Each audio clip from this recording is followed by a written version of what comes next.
Good evening, Professor O'Neill, Zofia Grzegorzewska, week 6 of our EME project, um, June 8, 2019. I don't want to run again out of my time, so I'm just going to start it.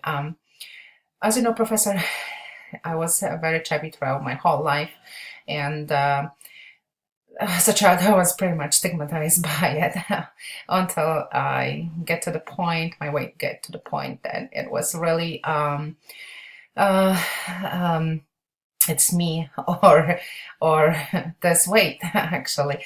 So I started practicing mindfulness, and my relationship with food dramatically changed.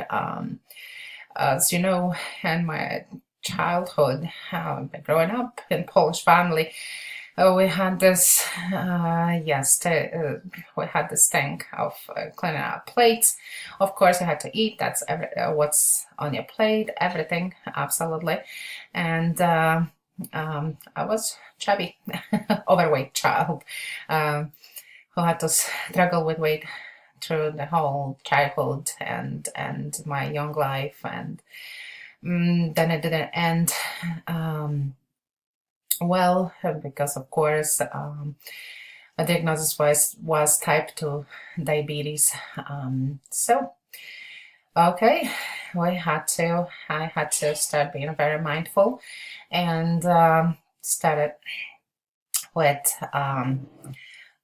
cutting my portions, reevaluating my relationship with carbs, pastas, rice, breads, potatoes. Also, I started making better food choices, more healthier choices.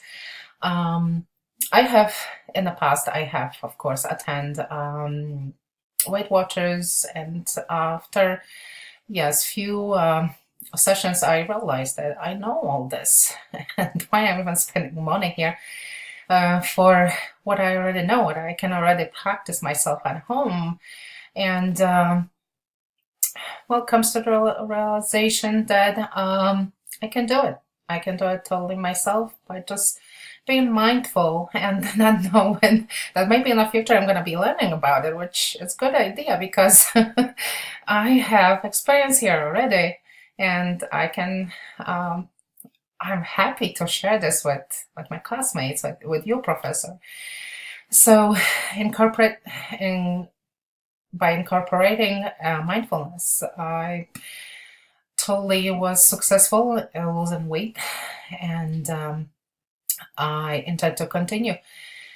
Of course, we have to pay attention to other factors that play role in being mindful. So, two other factors would be recognizing differences between being full and being thirsty,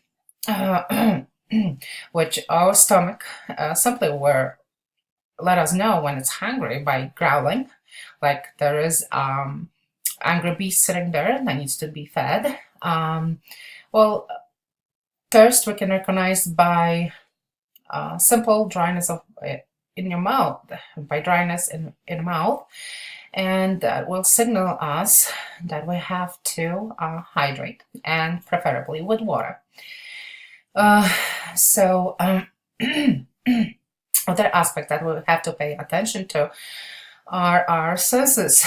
Our eyes will want be very deceitful, and they want this wonderful piece of cake or pastry that's in front of us, even if our stomach is full.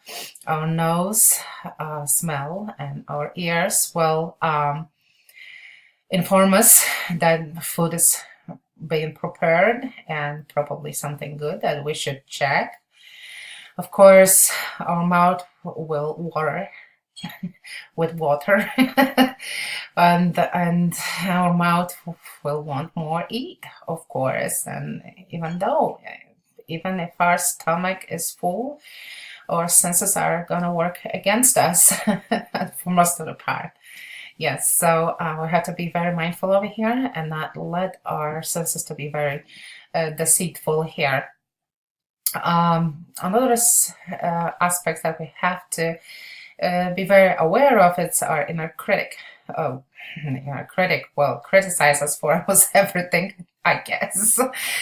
Sometimes it is helpful, but for most of the part, well, inner critic will just push us to be perfect, and that's not a good thing. We have to kind of learn how to timid this voice in our head and kind of have to learn how to curb this this inner voice that intend to criticize us nonstop. Of course, we can do this by being kind to ourselves. um, we can not only being kind to myself, not only by being kind to ourselves on the outside by making by pampering ourselves by getting massages or manicures, pedicures, but we can also pamper ourselves by trying to tame this inner critic inside ourselves. And I think I found a very relevant quote here from Washington Post article. The article title is "Be Kinder to Yourself. Research shows it can make you healthier." So the quote is, "Self-compassion can increase motivation to change." And of course, I think that's pretty much, very much truth. And this, if we are more compassion, we show compassion to ourselves, we are more likely to make changes and make good changes, make good choices. Another article that is very relevant to what we have learned and I found online is article from Harvard Medical School, which tell us about 8 steps of mindful eating. And the first 2 points of this article. First article is we should, before we go grocery shopping, make ourselves a list. And then come to the table when you have appetite, not when you are really hungry. When you have appetite, I think that's very relevant to what we are learning about, and very important. Yes, if we come with appetite, but when we're not really very hungry, not to intend to eat as much and overeat. When we are really hungry, that's when overeating happens, and that's not good. Very important to me are going to be 2 quotes from our book by John Chosen Bays. First one will be what mindfulness is. So mindfulness is to be aware of what's inside of us, what is happening inside of inside ourselves, and what is happening outside ourselves in our environment.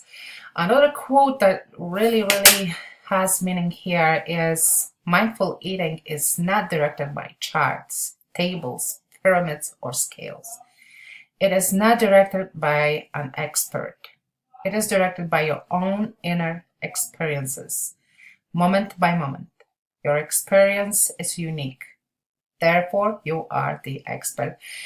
And awesome quote that it's gonna really stick with me.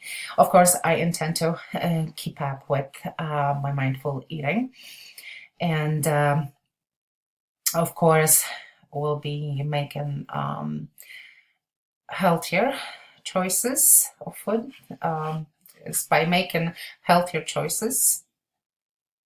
Another thing will be small portions. Maybe eat often, but smaller portions. Um, Also, it would be again, be careful with all of the sugar. Just sodas, of course, those are already um, pretty much out of my diet, and all our hydration is water is incorporated into my hydration. So try to keep I'm gonna try to keep up with my mindfulness, and I'm gonna try to practice walking and being more physically active.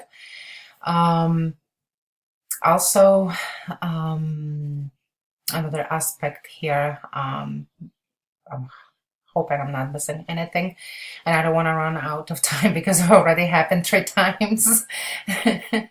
um, I think really this class was just wonderful, and I'm very happy that I could um,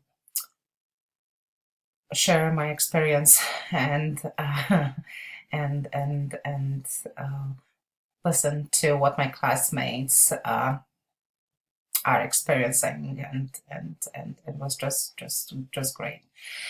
I hope I'm not really missing this time anything. I hope I incorporate everything in this post.